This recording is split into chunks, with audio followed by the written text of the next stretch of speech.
Good Erev Shabbat, Bait family.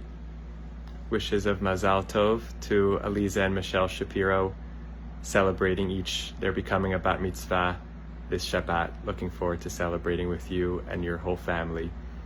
Hope to see as many of you as possible at the Bait this Shabbat.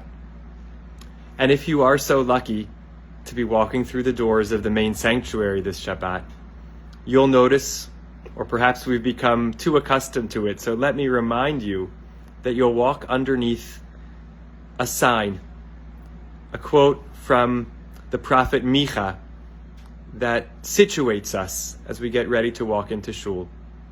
Indeed, these are the words from the end of this week's Haftarah, the Haftarah assigned to Parashat Balak. Higid lecha adam ma tov u'ma Hashem doresh mimcha.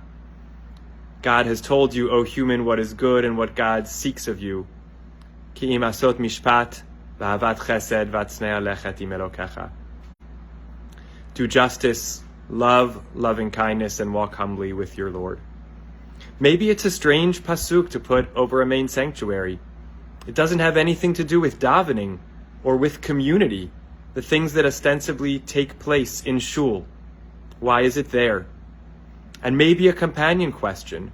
Why is this culminating pasuk and this entire haftarah, which it almost seems like is chosen for this pasuk, assigned to Parashat Balak?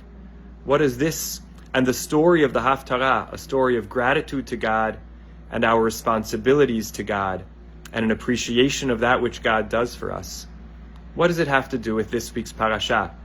A portion that takes place outside of the awareness of the Jewish people, of a foreign nation seeking to curse and being transformed into blessing of the Jewish people. Rav Meidan, whom we have the privilege of studying on our weekly parasha class on Monday nights, please feel most welcome anytime, offers a fascinating insight. He notes that, of course, the deeper connection between the parasha and the haftarah is the fact that just a couple psukim before, Micha says, Ami zechor na ma ya'atz Balak melech Moav, u'me'ana oto Bilam ben Beor. Remember, my people, says the prophet Micha, what Balak, king of Moab, plotted against you, and how Bilam ben Beor responded to him. And remember, Leman dat tzidkot Hashem, God's gracious acts, turning that intent to curse into blessing. For that we owe so much thankfulness. But then, in between there and the call to righteousness, justice, and walking humbly with God, is another little pasuk that talks about the way we express gratitude and live a godly life. With what shall I approach the Lord, do homage to God on high? Ha'kadmenu ve'olot ba'agalim b'nei shana ha'yirtzeh Hashem ba'alfei elim. Should I approach God with burnt offerings, with yearling calves? Would God want thousands of rams? And it's after that the prophet Micha answers, God told you what God really wants. God really wants justice, loving kindness, and a humble way. Of course, we know in the tradition of the prophets that when they critique the service of the temple, when they critique offerings, they don't mean to say that those things should not be a part of our religious lives, but that first we must be focused on righteousness, justice, loving kindness, and humility. Otherwise, all our offerings, all our prayers won't find favor in God's eyes, won't be consonant and consistent with our religious lives, our aspirational religious lives. And in fact, it turns out that that's what happens in this week's parasha.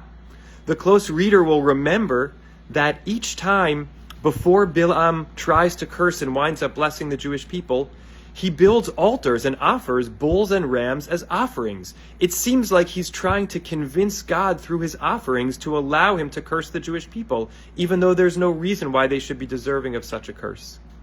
And so one lesson of this week's parasha, says Rav Meidan, is that God won't tolerate offerings offered when the intent then is to do evil or corruption or wrongdoing. God wouldn't take it from Bilam. Even with all the offerings Bilam offered, God still compelled him to bless the Jewish people against his wishes to curse them. They were not deserving. We are not deserving of curses. And it's for that we owe gratitude. And we show that gratitude most profoundly by modeling that way, by remembering that we cannot enter into meaningful, aspirational, spiritual prayer and relationship with God unless and until we've more than just checked the boxes, we've fulfilled the mandates of loving kindness, of justice, and of a humble way. And maybe that's part of why we've put that pasuk over the Beit Knesset.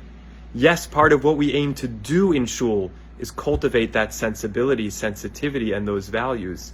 But it's also a reminder, before you walk in, make sure to affirm your commitments. Make sure we deepen our absolute fidelity to a life of chesed, mishpat, and sniut, of modesty, of righteousness, and of justice. I have some other thoughts about another pasuk that sounds similar to Higid Lacha Adam Matov. That is the pasuk of Matovu Ohalecha, another sort of introductory verse to entering the sanctuary. I'll be saving those thoughts for Shabbat morning at the 9 a.m. tefillah in the drasha slot. I hope I'll have a chance to share them with you then. Shabbat Shalom.